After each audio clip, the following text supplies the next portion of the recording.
안녕하세요. 트렌드 코리아 톡톡 진행을 맡은 고혜림입니다. 오늘 첫 순서는요, 그 인물에 대해서 더 깊이 있게 알아보는 시간, 가까이 톡 시간인데요. 오늘은 목소리만 들어도 길을 가던 분들이 눈을 돌려서 누구지? 라고 의문을 갖게 하는 목소리의 주인공 나와주셨습니다. 오늘은 가수 마하님과 함께 하도록 하겠습니다. 안녕하세요.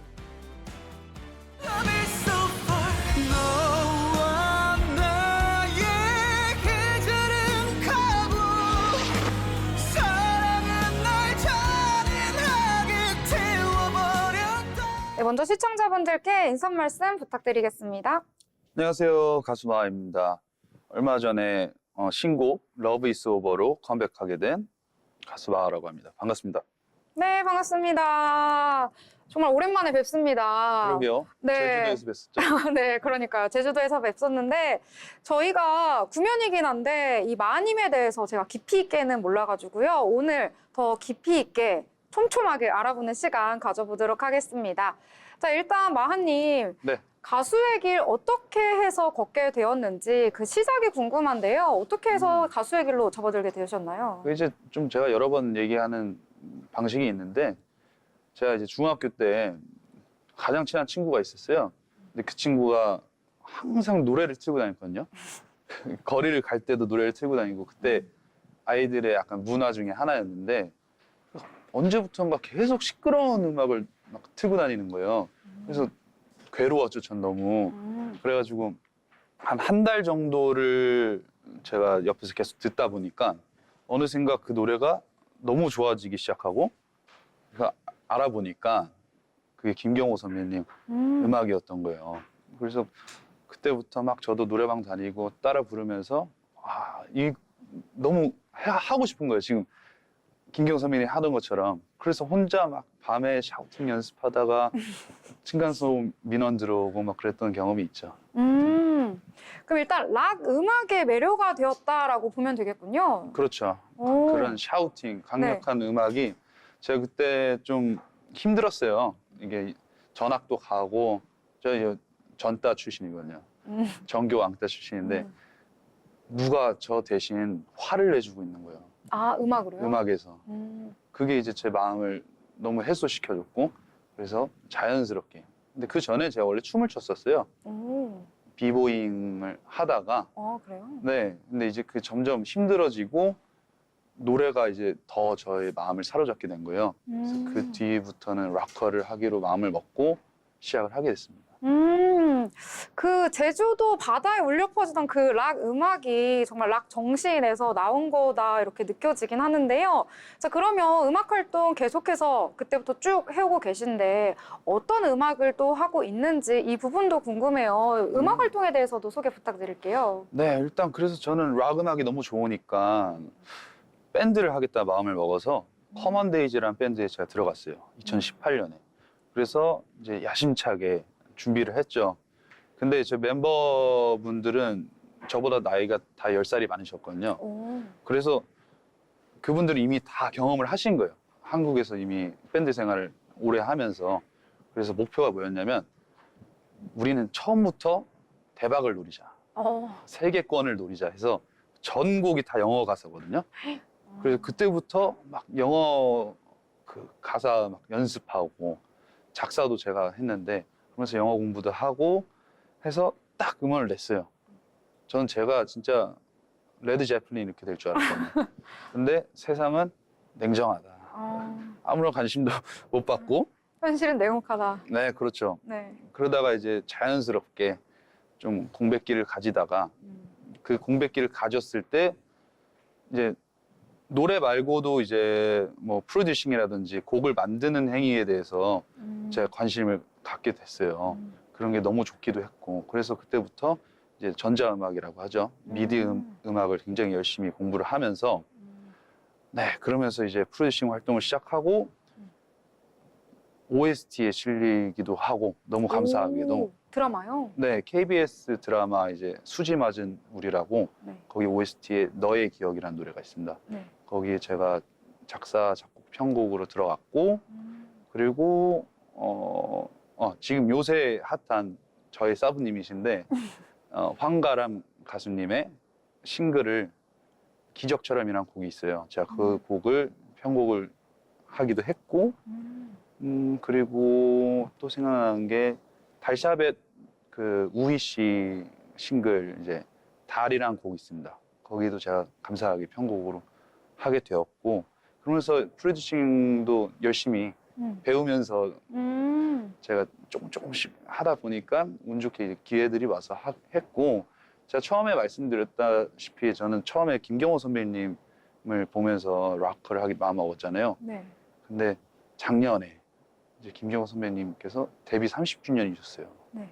근데 제가 옛날에 한창 소리 지르는 걸 막 연습할 때 김경호 선배님 음악을 이제 유튜브에 올린 적이 있었어요. 커버를 해서 너무 존경하니까 존경하는 마음에서 했는데 그때 사실 피드백이 왔었어요. 아, 그걸 보고요? 네. 뭐라고 물론 왔나요? 건너서 왔지만 네.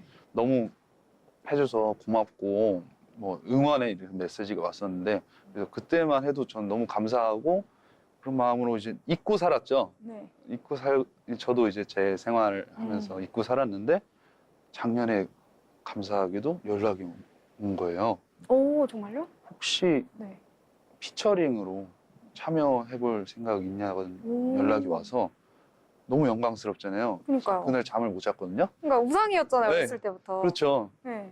그래서 저는 무조건 시켜만 주십시오. 전 무조건 하고 싶습니다. 해서 운 좋게 제가 참여를 해서 그 음원이 나왔습니다. 아, 나왔어요? 네. 그러면 지금 검색하면은 시청자분들께서도 들어볼 수 있는 거네요? 아, 그럼요. 오, 전 몰랐었는데 꽤나 다이나믹합니다. 밴드 생활했다가 잠시 공백기를 가졌는데 이때 배운 프로듀싱으로 여러 가지 음악들, 뭐 드라마 OST부터 해가지고 편곡까지 쭉 해왔는데 또 작년에 이런 이벤트 아닌 이벤트도 있었고 그렇죠. 저는 몰랐는데 꽤나 다이나믹합니다. 여러 가지 활동을 쭉 해오셨는데요. 자, 그러면 이렇게 음악 여러 활동 정말 확장적으로 하고 계신데 음악을 이렇게 쭉 해올 수 있는 본인만의 원동력? 난 이런 힘으로 이런 것 때문에 음악을 한다라는 게 있다면 혹시 어떤 것들이 있을까요? 일단은 생각나는 게 두 가지가 있는데요. 첫 번째는 제가 음악을 너무 사랑해요. 진짜 저는 돈이 벌리면 네. 음악에 투자를 하거든요. 오. 그러니까 어떻게 보면 반대인 거죠. 네. 돈을 벌기 위해서 음악을 하는 게 아니라 돈을 벌어서 음악을 더 멋있게 만들고 싶은 그만큼 제가 음악을 정말 사랑하고 두 번째는 그렇게 만들어진 음악을 듣고 저를 좋아해 주시는 그런 작지만 그런 팬분들의 마음이 정말 저를 음악을 포기하지 못하게 만드는 것 같고 그리고 앞으로도 더욱 너무 힘이 나거든요, 사실. 음악 이번에 방송 활동도 처음 하기도 했는데 이렇게 저를 이렇게 좋게 봐주시는 분들께 너무 감사하고 네, 그게 제 음악의 원동력인 것 같습니다.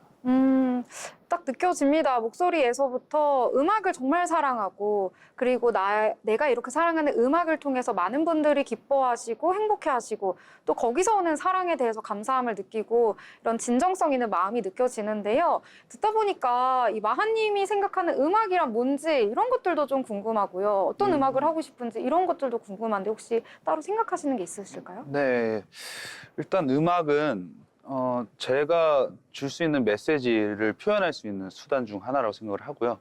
락 음악은 또 그 안에 세부 장르로 저는 생각을 하고 있고요. 굳이 뭐 음악이 아니더라도 예를 들면 제가 사람 일은 어떻게 될지 모르니까 제가 갑자기 연기를 또 할 수도 있는 거고 그렇죠. 아니면 뭐 댄서를 할 수도 있는 거고 어떻게 될지 모르지만 제가 주고 싶은 메시지가 있어요, 세상에. 어제 그게 확실하게 느껴졌거든요. 어제 딱 정립이 됐나요? 네. 네. 그게 뭐였냐면 요새 그냥 일반 평범하게 사시는 분들을 생각을 했을 때 사실 지금 SNS라든지 그런 매체들을 보면 악플이라든지 그 사람이 서로 미워하고 그런 게 요새 참 많은 것 같아요. 물론 옛날에도 많았겠지만 제가 요새 좀 나이가 좀 들어서 그런지 눈에 더 잘 보이기도 하는데 그런 분들께 이제 말씀드리고 싶어요. 우리 참 서로 사랑하는 존재거든요, 사실. 우리 인간이라는 게. 왜냐면 뭐 뭐 제 지인의 지인 누구 이렇게 타다 보면 결국 다 연결돼 있거든요. 그러면 다 모두가 아는 사람인 거잖아요.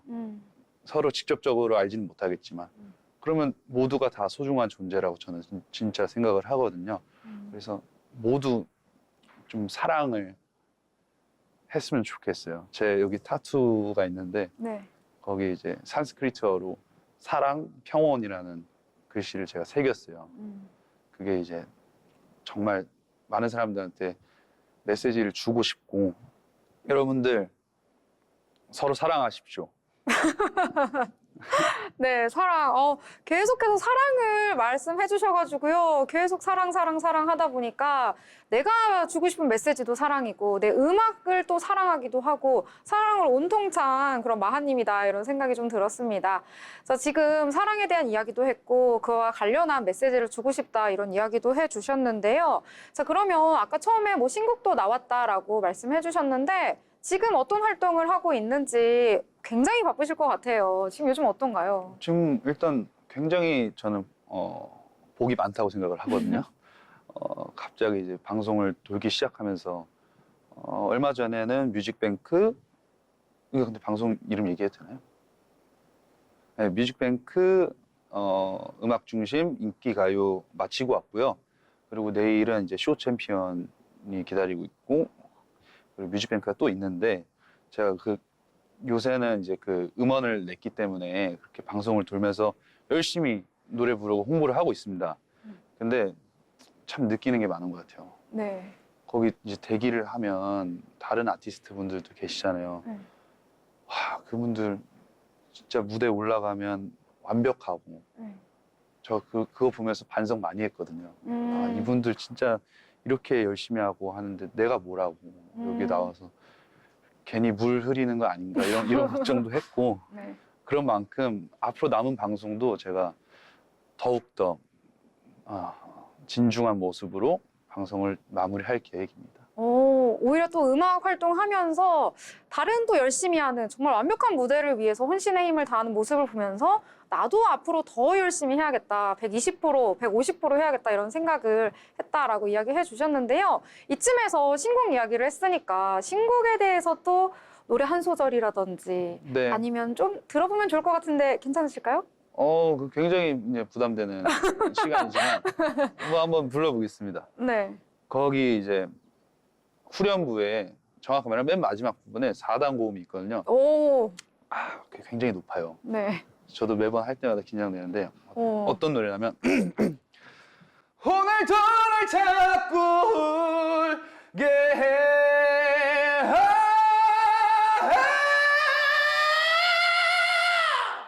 이런 부분이 있어요. 네네. 네, 어려워요. 어려워요. 제가 네. 감히 따라할 수 없어요. 네, 저 이거 할 때마다 너무 힘들어요. 네. 근데 이거 하면은 막 관객들이 엄청 호응하고 박수치고 좋아하지 않아요? 그런 반응도 있고 네. 침묵이 되는 경우도 있어요. 너무 놀래가지고요. 그냥 뭐지 쟤? 약간 이런 느낌? 어. 어쨌든 뭐 신선한 충격은 제가 줬을 거라고 네. 생각을 해서 좀 좋게 봐주셨으면 좋겠어요.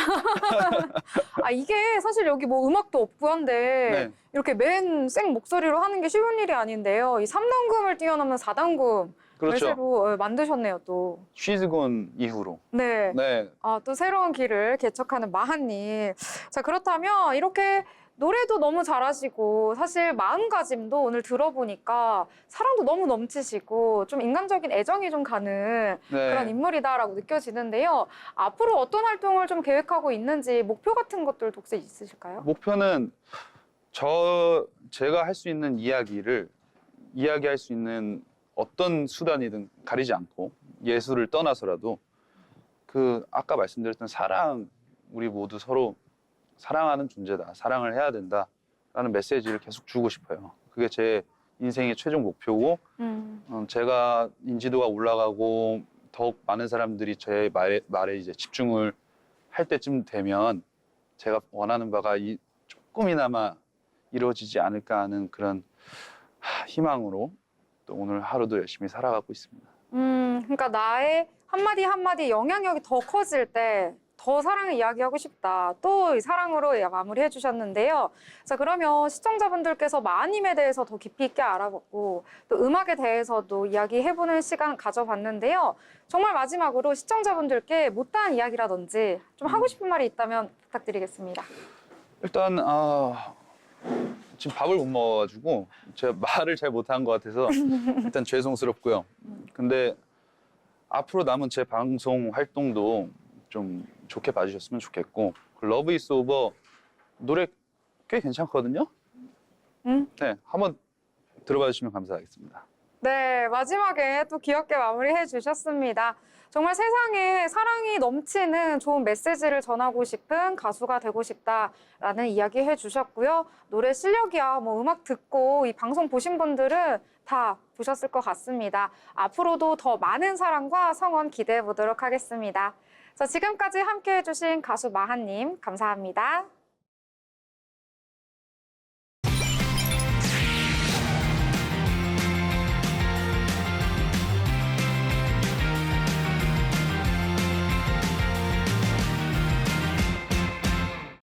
이번 시간은 김효빈 아나운서와 함께하는 경제톡톡 시간입니다.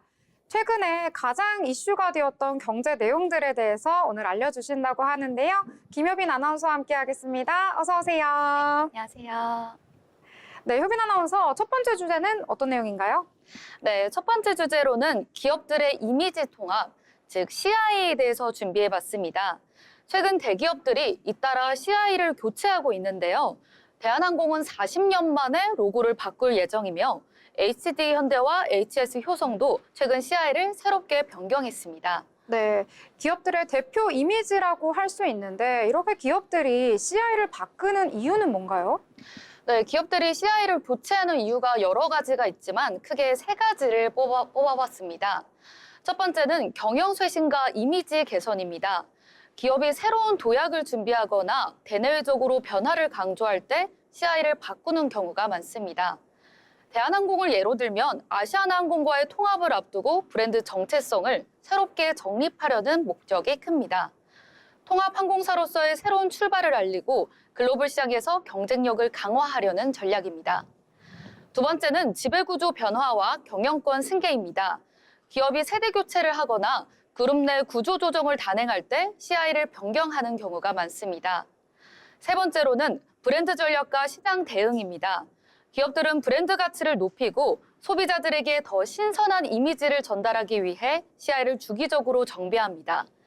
예를 들어 기아는 2021년 로고를 완전히 새롭게 바꾸면서 단순한 자동차 제조업체에서 미래 모빌리티 기업으로 변신하겠다는 메시지를 보냈습니다. 네, 그렇군요. 그런데 또 일부에서는 이 한국의 기업들이 글로벌 기업보다 이 CI 교체 주기가 짧다, 이러한 지적도 나오고 있다고요? 네, 맞습니다. 글로벌 기업들은 보통 CI를 정하면 수십 년 동안 유지하곤 하는데요. 그렇게 하면서 브랜드 가치를 축적하는 경우가 많습니다. 대표적인 예로 코카콜라는 1940년대 이후 로고를 거의 동일하게 유지해왔고 애플 역시 브랜드 정체성을 일관되게 가져가면서 소비자들에게 강한 신뢰감을 얻고 있죠. 반면 한국 기업들은 상대적으로 짧은 주기로 CI를 변경하는 경향이 있습니다. 그 이유 중 하나는 오너 중심 경영 체제 때문인데요. 한국 기업들은 창업주와 후계자의 경영 스타일이 다를 경우 새로운 정체성을 강조하기 위해 CI를 바꾸는 경우가 많습니다. HD 현대와 HS 효성이 최근 CI를 바꾼 것도 이와 관련이 있죠. 또 하나의 이유는 단기적인 이미지 개선 전략입니다. 글로벌 기업들은 장기적인 브랜드 가치를 쌓는 데 초점을 맞추는 반면 한국 기업들은 변화의 속도가 빠르고 새로운 사업 진출이나 조직 개편에 맞춰 CI를 변경하는 경향이 있습니다. 하지만 CI 교체가 반드시 긍정적인 것만은 아닙니다. 브랜드를 자주 바꾸면 소비자들에게 혼란을 줄 수 있고 재브랜딩 과정에서 막대한 비용이 소요되기 때문입니다. 실제로 SK, 롯데, 삼성 등 대기업들은 CI 교체에만 수백억 원 이상을 투자했는데 이러한 비용 대비 효과를 면밀히 분석할 필요가 있습니다. 네, 여러 가지 이야기해 주셨는데요. 자, 그렇다면 기업들이 CI를 교체할 때 어떤 부분을 고려를 해야 할까요? 네, 우선 브랜드 정체성을 명확히 해야 합니다. CI는 단순한 로고 변경이 아니라 기업의 철학과 가치를 시각적으로 바꾸는 것이기 때문에 단기적인 트렌드에 따라 바꾸기보다는 장기적인 전략이 필요합니다. 또한 소비자 인식과 시장 반응을 충분히 고려해야 합니다. 기업이 아무리 좋은 의도로 CI를 변경하더라도 소비자들이 혼란을 느끼거나 기존 브랜드에 대한 애착이 강하면 부정적인 영향이 나올 수 있습니다. 마지막으로는 비용 대비 효과를 면밀히 분석해야 합니다. CI 교체에는 로고 변경뿐만 아니라 간판, 제품 패키징, 광고비 등 추가적인 비용이 발생하기 때문에 신중한 접근이 필요합니다.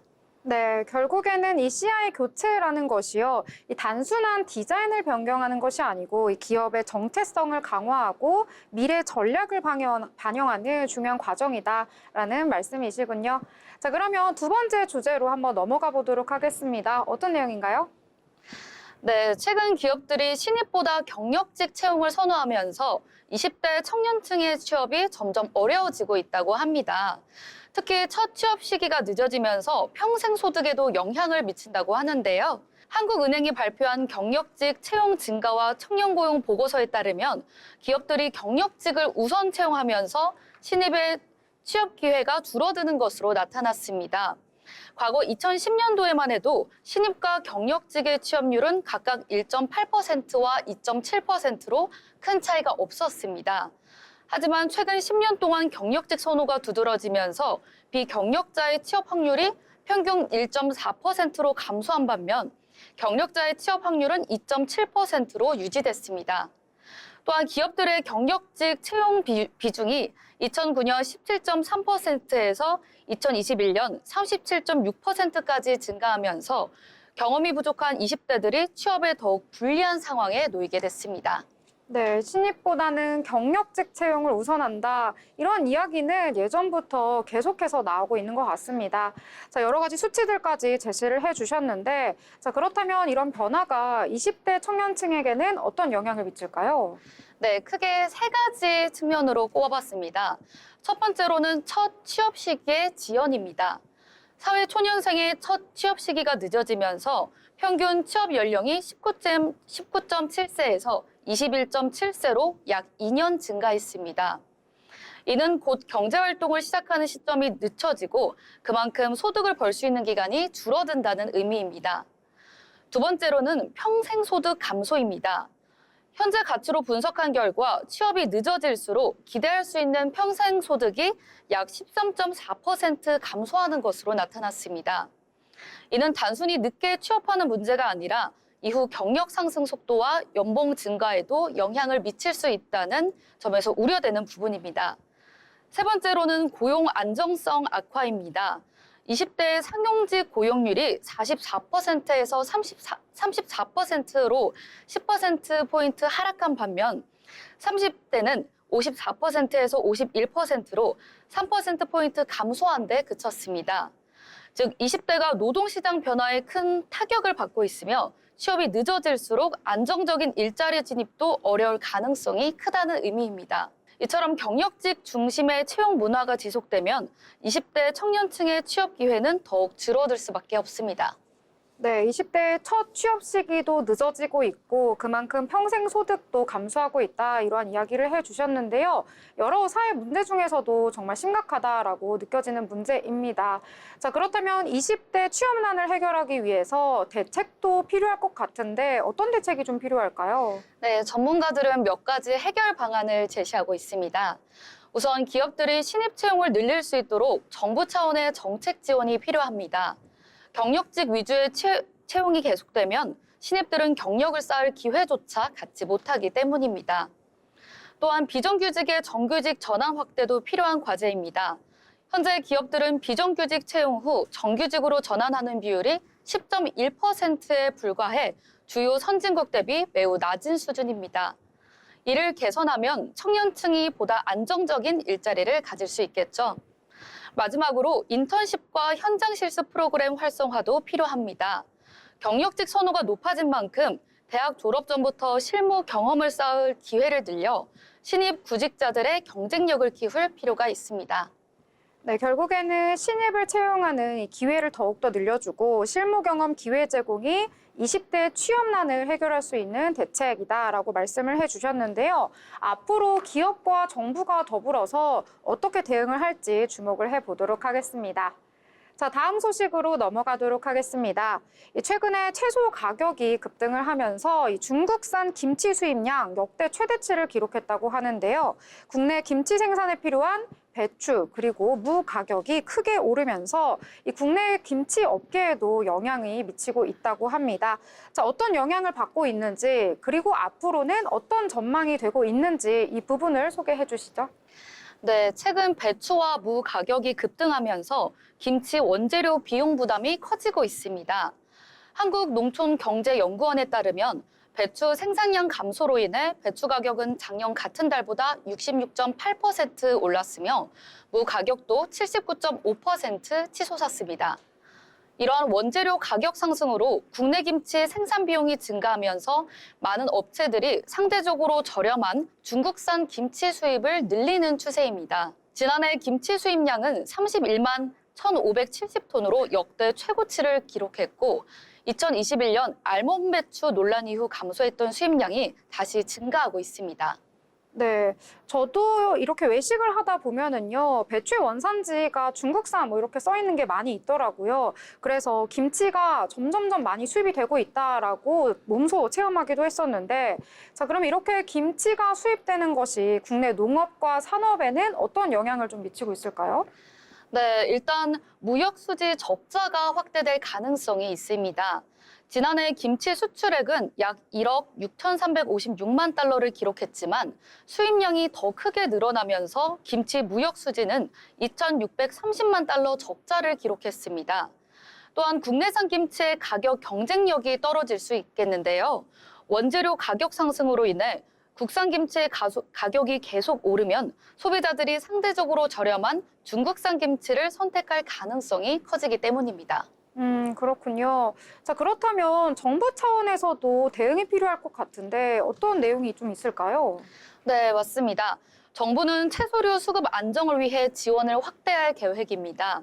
최근 농림축산식품부는 올해도 배추, 무 등의 주요 채소류에 대해 농협을 통해 최대 40%까지 추가 지원을 검토하겠다고 발표했습니다. 또한 4월 이후 봄 배추와 무 공급이 안정될 수 있도록 저장 물량 확보와 재배 지원을 강화할 방침입니다. 네, 결국에는 채소의 가격이 안정되지 않으면 이 김치 가격도 계속해서 오를 수밖에 없으니까 영향을 받을 것 같습니다. 자, 이렇게 정부 차원의 대책까지 함께 말씀해 주셨는데요. 오늘도 유익한 내용 감사합니다. 다음 주에도 더 흥미로운 경제 소식 기대해 보도록 하겠습니다. 지금까지 알찬 소식 전해주신 김효빈 아나운서 감사합니다.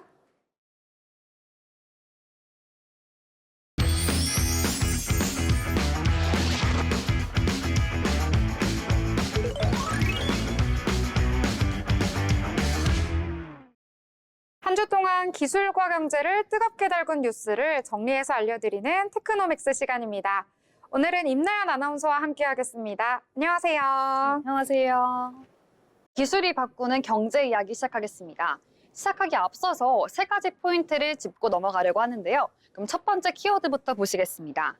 AI 시장의 급변과 중국 AI 기업의 딥시크, 두 번째, 딥시크가 만든 경제적 파장, 그리고 AI 모델 직류까지 세 가지를 알아보겠습니다. 네, 그럼 바로 시작해 볼까요? 오늘 어려운 내용이지만 정말 쉽고 빠르게 알려주실 것 같은데요. 자, 첫 번째 챕터. 이번 주 가장 주목받은 경제 기술 뉴스입니다. 요즘 가장 큰 화제가 된 기술과 경제 뉴스 무엇일까요? 네, 모두 다 알고 계실 것 같은데요. 바로 중국의 AI 스타트 기업이죠. 바로 딥시크에 대해서 오늘 말씀드리려고 합니다. 네, 자, 그러면 왜 이렇게 화제가 되었는지 듣긴 들었는데 어려우실 것 같아요. 설명을 부탁드리겠습니다. 네, 저도 계속 딥시크에 대한 단어를 너무 많이 들어서 왜 딥시크가 부상했을까에 대해서 너무 궁금했습니다. 그래서 제가 공부한다는 시점으로 정리해왔는데요. 일단 딥시크는 약 550만 달러의 비용으로 대형 언어 모델을 개발했습니다. 기존 AI 모델 개발 비용이 수천억 원에 달한다고 하는데요. 그런데 550만 달러로 초저비용을 사용했기 때문에 그래서 이슈가 되고 있습니다. 덕분에 AI 개발 비용이 절감되면서 대부분의 기업들에서 AI를 활용할 수 있다는 그런 장점이 커지고 있습니다. 네, AI 듣기만 해도 좀 어렵다 보니까 굉장히 비쌀 것이다 이런 생각이 지배적이었는데요. 이번에 딥시크가 등장을 하면서 AI 시장에도 굉장한 충격을 주고 있습니다. 자, 그러면 AI 시장 어떻게 변화되고 있을까요? 네, 딥시크의 등장으로 AI 시장이 이렇게 흔들리고 있는데요. 그래서 원래 강했던 기업들이 있죠. 대표적으로 이제 엔비디아와 같은 GPU 제조업체. 그래서 고성능 AI 저비용 개발로 인해서 수요 감소 우려가 제기되고 있습니다. 그래서 마이크로소프트, 구글, 메타와 같은 그런 빅테크 기업들도 AI 개발 비용 절감 전략을 재검토하고 있다고 합니다. 네, AI의 딥시크가 등장하면서 주식시장에도 큰 파장을 일으켰습니다. 이 주식시장 어떠한 영향을 좀 받았을까요? 네, 주식시장에도 영향을 줬습니다. 딥시크 기술이 공개된 이후에 무려 엔비디아 주가는 한때 5%가 하락했죠. 시가총액이 6천억 달러 가까이 증발했습니다. 네, 반면 딥시크 AI 모델을 활용할 수 있는 가능성이 높은 기업들이 있죠. 바로 중국의 IT 기업 및 AI 스타트업 관련 주식들은 급등했습니다. 네, 투자자들은 이제 AI 기술 발전뿐만 아니라 비율 효율성까지 고려하는 것으로 관점을 옮겨 나가고 있습니다. 그러면 이제는 AI 시장에서 효율성뿐만 아니라 가격 경쟁률도 얼마나 있느냐 이 부분이 핵심이 되겠군요. 네, 맞습니다. 이제 AI를 어떻게 잘 개발하냐가 문제가 아니라 저비용으로 고효율성을 나타내는 게 어떻게 할 것이냐가 가장 큰 문제가 될 것으로 보입니다.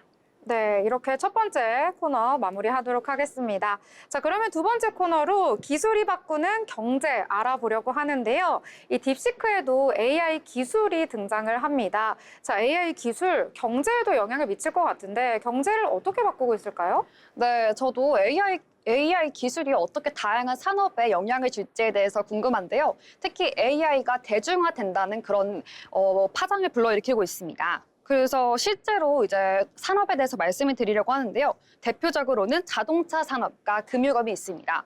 먼저 자동차 산업에 대해서 말씀을 드리려고 하는데요. 중국 최대 SUV 그리고 직업 트럭 제조사인 GWM은 최근 딥시크 AI 모델을 차량 시스템에 탑재했습니다. 기존 AI 시스템 대비 비용 절감이 되면서 더 많은 차량에 AI가 사용될 가능성이 높아지고 있습니다. AI가 적용이 되면서 산업에도 여러 변화가 생기고 있는데요. 벌써 자동차에도 딥시크가 탑재가 되었군요. 자, 그러면 금융 쪽에도 혹시 좀 영향이 미쳐져 있을까요? 네, 금융업에서는 AI를 사용하는 것에 대해서 투자자들에게 전략을 제시하겠다라는 그런 분석이 있었는데요. 지금 또 최근에 이슈가 있습니다. 그런데 딥시크가 전 세계적 그리고 우리나라에서 특히 금융업계에서는요. 딥시크를 차단하겠다라는 그런 방향성을 보이고 있는데요. 그 이유는 개인정보 유출 우려를 보이고 있기 때문입니다. 앞으로는 개인 투자자들도 AI의 도움을 받아서 더 정교한 투자 결정을 내릴 수 있었으면 좋겠습니다. 자, 그러면 다음으로는요, 저희 용어를 한번 배워보는 시간인데요. 이번 주 이슈를 이해할 때 꼭 필요한 용어 한번 배워보도록 하겠습니다. 자, 어떤 용어일까요? 네, 오늘의 키워드는 바로 AI 모델 직류입니다. 바로 6글자이기 때문에 쉽게 기억할 수 있을 것 같은데요. 이번 주에는 이 단어만 기억하시면 좋을 것 같습니다. 간단히 말해서 큰 AI 모델을 학습 능력을 작은 모델에 압축해서 넣는 것인데요. 이렇게 하면 성능은 유지되면서도 비용과 연산량을 줄일 수 있습니다. 네, 그래서 딥시크는 이 모델 직류 기법을 통해서 기존보다 훨씬 적은 연산 자원으로 AI를 훈련했고요. 덕분에 개발 비용을 크게 낮출 수 있었습니다.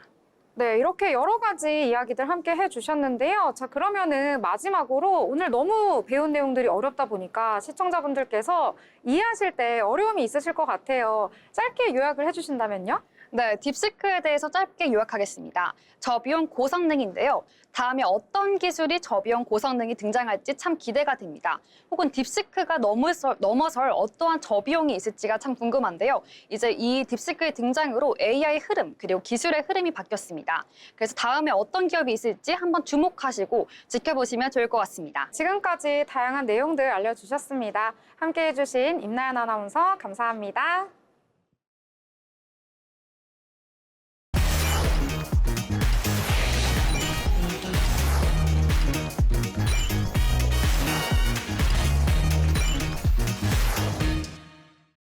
네, 이번 시간은 이재규 기자와 함께 다양한 건설, 부동산 이슈를 알아보는 마켓 트렌드 시간입니다. 이재규 기자 나오셨습니다. 어서 오세요. 네, 먼저 첫 번째 소식부터 알아보도록 하겠습니다. 이 정부가 대출 규제를 더욱더 강화하고 있습니다. 특히 앞으로는 이 대출자의 소득과 더불어서 기존의 대출 상황에 따라서 이 전세 대출 보증 한도가 달라지게 되는데요. 이에 따라서 이 소득이 낮거나 기존 대출이 많은 세입자의 경우에는 대출의 한도가 줄어들 수 있다고 합니다. 자세한 소식 전해주시죠. 네, 올해 하반기부터 허그의 전세대출 보증 한도가 차주의 소득과 기존 대출 상황을 반영해 차등 적용될 예정입니다. 즉, 소득이 낮거나 기대출이 많을 경우 전세대출 가능 금액이 줄어들 수 있다는 뜻인데요. 지금까지는 허그의 세입자의 소득을 고려하지 않고 전세대출 보증을 제공해 왔었지만 전세대출 규모가 급격히 커지면서 시장 불안 요소가 작용할 가능성이 커졌기 때문입니다. 실제로 허그의 전세대출 보증 규모는 지난해 기준 약 33조 원으로 5년 만에 2배 증가했습니다. 이에 따라 금융당국은 전세대출 보증 비율을 현행 100%에서 90%로 낮추겠다는 방침도 함께 밝혔습니다. 네, 대출 규제가 강화된다라는 내용인데요. 그렇다 보니까 이 서민들의 부담 날로 가중될 것 같습니다. 자, 어떤가요? 네, 이렇게 보증 한도가 축소가 되면 은행들의 대출 심사가 더 깐깐해질 수밖에 없습니다. 대출 보증이 높아지면 은행 입장에서도 대출 리스크를 줄이기 위해서 심사를 강화할 가능성이 큽니다. 결국 서민층이나 저소득층의 전세대출 접근성이 더욱 어려워질 것으로 예상됩니다. 네, 이 전세 같은 경우에는 보증금의 규모가 크다 보니까요, 이 대출을 이용하는 경우가 많은데요. 대출이 어려워지게 된다면 일부 세입자의 경우에는 이 월세로 갈아탈 수도 있을 것 같은데 어떤 상황인가요? 네, 맞습니다. 세입자의 대출 한도가 줄어들게 되면 전셋집을 구하기가 더 어려워질 뿐만 아니라 일부는 월세로 이동해야 하는 상황도 발생할 수가 있습니다. 이미 지난해 4분기 서울 아파트 임대차 거래 중 44%가 월세 계약으로 나타났고 이는 최근 2년 사이 가장 높은 수치인데요. 전세 사기 여파와 전세값 상승으로 인해 전세에서 월세로 이동하는 세입자가 늘어나는 상황에서 대출 규제까지 강화되면서 월세 비중은 더 커질 전망입니다. 네, 결국에 정부가 대출을 많이 힘들게 만들다 보면은 이 월세 부담도 커지게 되고요. 전세금 마련도 어려워지기 때문에 여러모로 서민들에게는 부담으로 작용할 것 같습니다. 이 전월세 시장 변화 어떻게 이루어질지 지속적인 모니터링이 필요해 보입니다. 자, 그러면 다음 소식으로 넘어가 보도록 하겠습니다. 이 재작년부터 전세 사기 피해가 끊이지 않고 있습니다. 저희도 방송을 통해서 지속적으로 전해드리고 있는 내용인데요. 이 보증금을 돌려받지 못하는 사례도 등장을 하면서 이 세입자들의 불안도 점점 커지고 있는 현실입니다. 오늘은 전월세 계약 시 반드시 확인을 해야 할 사항에 대해서 짚어보도록 할 텐데요. 자, 어떤 내용부터 알려주실 건가요? 네, 전월세 계약하기 전에 가장 먼저 등기부등본 확인이 필수입니다. 등기부등본은 해당 주택의 소유권과 근저당권 내역을 확인할 수 있는 중요한 서류인데요. 집주인이 실소유자인지 확인하는 것은 기본이고 근저당이 설정되어 있는지도 살펴보아야 합니다. 만약 근저당이 많다면 향후 해당 주택이 경매에 넘어갈 위험이 있어 보증금을 돌려받지 못할 가능성이 높습니다. 등기부등본은 정부24 홈페이지에서 온라인으로도 열람할 수 있으니 계약 전에 꼭 확인하시길 바랍니다.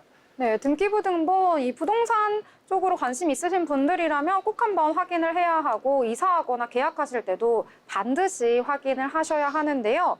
그런데 요즘에는 또 새롭게 등장한 말인데 깡통 전세라는 말이 있는데요. 이런 것들 피하기 위해서도 미리 확인해야 할 점이나 조심해야 될 부분들이 좀 있을까요? 네, 맞습니다. 이 깡통 전세란 전세가와 매매가의 차이가 거의 없는 경우를 말하는데요. 만약 집값이 하락하거나 집주인이 대출금을 갚지 못한다면 세입자가 보증금을 돌려받기 어려워지는 위험이 있습니다. 이를 피하기 위해서 주변 시세를 반드시 확인해야 하는데 국토부 실거래가 공개 시스템이나 인근 공인중개사 사무소를 통해서 해당 지역의 매매가와 전세가를 비교하는 것이 중요합니다. 만약 전세가와 매매가가 오히려 비슷하거나 오히려 더 높다면 계약을 다시 한번 신중하게 고려 한번 해보셔야 합니다. 네, 깡통 전세라는 말이 등장할 만큼 최근에는 좀 교묘하게 좀 사기를 하는 행각들을 하는 분들이 많으신 것 같은데요. 자, 그리고 또 이 집주인의 세금이 제대로 체납이 됐는지 이 여부도 반드시 확인을 해야 한다고 합니다. 저도 작년에 이사를 할 때 세금을 제대로 납부했는지 이걸 확인하는 그런 과정들이 좀 있더라고요. 이 부분도 설명해 주시죠. 네, 집주인의 세금 체납 여부, 이 부분이 굉장히 중요합니다. 집주인이 세금을 체납하면 세입자의 보증금보다 국세나 지방세가 먼저 변제될 가능성이 큽니다. 즉, 세입자가 전입신고를 했더라도 집이 압류되면 보증금을 돌려받지 못하는 어려움이 있을 수 있습니다. 최근에는 세입자가 집주인의 동의 없이도 세금 체납 여부를 확인할 수 있는 제도가 마련되었습니다. 계약 전 관할 세무서를 방문해서 확인하는 것이 안전한 방법입니다. 네, 여러 이야기 해주셨는데 계약 전에 꼼꼼하게 확인해야 할 항목들이 정말 많습니다. 여러분들도 보시고 정말 피해 입지 않도록 유의를 하셔야 할 것 같은데요. 자, 그렇다면 여러 가지 이야기 해주셨는데 세입자들이 이것만큼은 반드시 확인을 해야 한다라는 것이 있다면 어떤 것이 있을까요? 네, 가장 중요한 것은 전입신고와 확정일자를 꼭 받는 것입니다. 전입신고와 확정일자를 받아야 주택임대차 보호법에 따라 보호를 받을 수 있고 우선 변제권도 확보할 수가 있습니다. 보증금이 큰 경우에는 전세보증보험 가입도 고려하는 것이 좋습니다. 이런 조치를 미리 해둔다면 혹시라도 문제가 발생했을 때 보증금을 안전하게 보호할 수가 있습니다. 아울러 전세 계획을 갖고 있던 분들이나 처음으로 전세를 준비하는 자립 청년들이 안전한 거래를 할 수 있도록 사전에 확인하고 준비하시길 바랍니다. 네, 전입신고와 확정일자 말씀해 주셨는데요. 전입신고만 하고 확정일자 받지 않는 분들도 있으시더라고요. 반드시 꼭 챙겨야 하는 항목이다라고 기억을 해주시면 좋을 것 같습니다. 자, 지금까지 안전한 전월세 계약을 위해서 꼭 챙겨야 할 내용들 알려주셨습니다. 자, 오늘은 두 가지 내용들 함께 했는데요. 지금까지 함께 해주신 이재규 기자 감사합니다.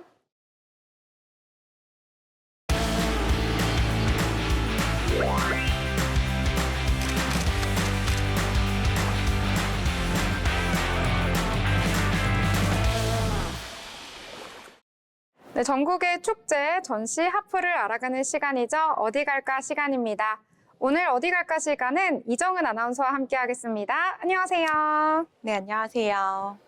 네, 정은 아나운서 오늘은 어디로 떠나볼까요? 네, 바로 진해 군항제가 열리는 창원 진해입니다. 올해도 화려한 벚꽃과 함께 다채로운 행사가 기다리고 있는데요. 진해 군항제는 경상남도 창원시 진해구에서 매년 봄 열리는 대한민국 대표 벚꽃 축제로 약 36만 그루의 벚꽃나무가 일제히 만개하며 온 도시의 분홍빛 물결을 볼 수 있고 특히 진해 군항제는 세계 3대 벚꽃 명소 중 하나로 꼽힐 만큼 아름다운 풍경을 자랑하는데요. 군항제가 시작된 계기는 곧 이 충무공을 기리는 행사였지만 시간이 지나면서 벚꽃축제와 결합해서 지금의 모습이 되었습니다. 네, 다가오는 3월 29일 토요일부터 해서 4월 6일 일요일까지 진해구 일원에서 열릴 예정인데요. 다양한 체험과 또 즐길 거리가 가득한 이번 축제 기대하셔도 좋을 것 같습니다. 네, 벚꽃 축제라고 하니까 너무나 기대가 됩니다. 또 진해하면 너무나도 유명하기 때문에 많은 관광객들이 매년 몰리고 있는데요. 자, 그러면 이번 축제에서 다채로운 프로그램이 기다리고 있을 것 같은데 어떤 축제가 기다리고 있을까요? 네, 정말 다양한 프로그램들이 많이 준비가 되어 있는데요. 먼저 축제 첫날에는 개막식과 불꽃놀이 또 군항의장 페스티벌이 준비가 되어 있습니다. 또 첫날 밤에만 볼 수 있는 진해의 밤하늘을 수놓은 불꽃놀이는 벚꽃과 함께해서 또 로맨틱한 분위기를 더해주고 있고요. 또 군항의장 페스티벌도 볼 수가 있는데요. 군인들의 또 멋진 퍼포먼스를 가까이서 감상할 수 있는 기회로 해군들의 절도인 행진과 또 웅장한 군항 연주를 직접 볼 수 있는 행사입니다. 네, 페스티벌까지 준비되어 있다고 하니까 더욱더 기대가 되는데요. 또 벚꽃을 보러 갔으니까 벚꽃을 잘 볼 수 있고 또 사진도 예쁘게 남길 수 있는 명소가 있을 것 같은데 특별한 벚꽃 명소 어디일까요? 또 아시는 분들은 또 아실 것 같은데요. 여자천, 또 경하여, 웅동 수원지, 진해 웅천고가 있습니다. 특히 여자천은 드라마 로맨스의 촬영지로 굉장히 유명한데요. 이곳은 또 벚꽃 터널로도 불리면서 봄바람과 함께 걷기 좋은 곳입니다. 밤이 되면 또 LED 조명과 어우러져서 벚꽃길이 더욱 멋스러운 분위기까지 연출하는데요. 특히 웅동 수원지는 폐쇄된 지 57년 만에 또 새로운 벚꽃 나들이로 공개가 된다고 합니다. 네, 수원지 폐쇄된 지 57년 만이면 정말 오랜만에 열리는 거라서 더욱더 많은 분들이 기대를 할 것 같습니다. 자, 명소들이 참 많은데요. 이번 축제 너무나 유명하긴 한데 더욱더 남들보다 잘 즐길 수 있는 꿀팁 같은 거 있으면 소개해 주세요. 네, 제가 또 축제를 즐기는 꿀팁 자세하게 알아왔는데요. 벚꽃 축제인 만큼 언제 또 벚꽃이 활짝 피는지도 굉장히 중요할 것 같습니다. 벚꽃 만개 예상 시기가 조금씩 변화가 되고 있는데 지금 현재로서 예상 시기는 3월 말에서 4월 초가 굉장히 예쁘게 만개하는 시기라고 하고요. 평일 방문을 제가 추천드려요. 왜냐하면 주말에 인파가 굉장히 많기 때문에 평일 방문을 추천드립니다. 카메라 필수겠죠. 왜냐하면 곳곳에 인생샷 명소가 굉장히 많기 때문에 카메라 필수로 추천드리고요. 또 보면은 굉장히 진해가 사진 찍을 곳도 많지만 넓기 때문에 편한 신발을 꼭 착용하셔야 돼요. 예쁘게 찍는다고 구두 신는 건 좋지만 예쁜 곳을 곳곳에 또 많이 걸어 다니시려면 편한 신발 꼭 신고 가시기 바랍니다. 네, 이렇게 꿀팁까지 전해주셔가지고요. 더욱더 알차게 이 축제를 즐길 수 있을 것 같습니다. 자, 많은 분들 정말 명성만큼이나 진해로 방문을 많이 하실 것 같아요. 이 진해 축제를 방문하기 위해서 어떻게 교통편 이용하면 좋을까요? 네, 혹시나 KTX 이용하신 분들 같은 경우에는 창원중앙역에서 진해 방면 버스 또는 택시 이용하시고요. 또 서울, 부산, 대구 출발 고속버스 이용하신 분들 같은 경우에는 창원종합버스터미널 도착하신 다음에 진해 군항제 행사장으로 이동하시면 될 것 같습니다. 또 자가용은 웬만해서 권장해드리지 않지만 자가용 이용하시는 분들은 나중에 임시주차장을 운영 예정이고 셔틀버스는 운행 정보는 추후에 공개한다고 하니까요. 이 점 참고하시면 좋을 것 같습니다. 네, 교통편까지 정말 알차게 챙겨주셨습니다. 자, 그러면 이 축제 한마디로 요약하자면 어떻게 정리해 볼 수 있을까요? 이제 겨울이 가고 봄이 다가오잖아요. 다가오는 봄, 좀 설레는 추억을 남기고 싶다면 바로 창원 진해에서 만들어 보는 게 어떨까요? 네, 이렇게 로맨틱한 벚꽃 축제 꼭 한번 진해 방문하시면 좋을 것 같습니다. 자, 지금까지 알찬 소식 전해주신 이정은 아나운서 감사합니다.